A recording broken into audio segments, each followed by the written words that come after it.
Scott Tipton is focusing on the energy industry.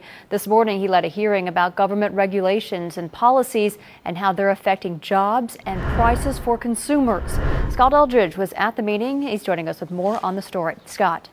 More than 50 people were in attendance this morning at a hearing aimed at looking at whether certain government regulations were affecting the amount of jobs we have here on the Western Slope and whether it's increasing those energy prices for all of us. And those answers aren't easy to come by.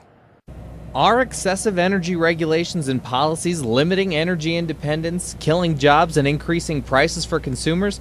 That was the title of the hearing and the question posed by Representative Scott Tipton today at a Small House Business Subcommittee hearing on energy and trade. We all want clean air, we all want clean water, we all want it to be done responsibly.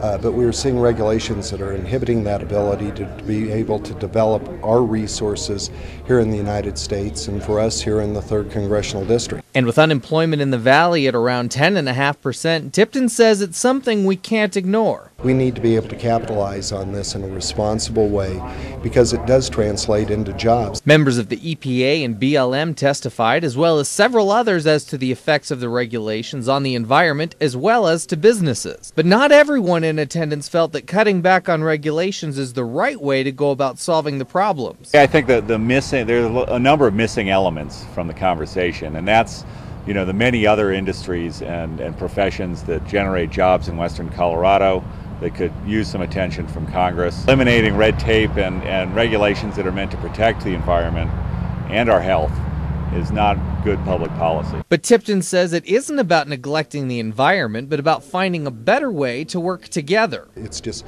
compounded regulation upon regulation. They're often contradictory.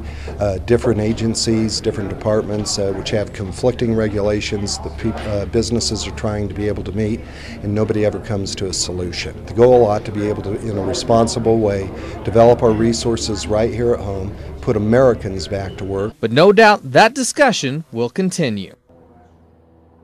The meeting today specifically discussed regulations concerning coal combustion residuals, the proposed rule to limit mercury and other toxins from coal-burning electricity generators, as well as several other topics. Gene, we'll send it back to you in the studio.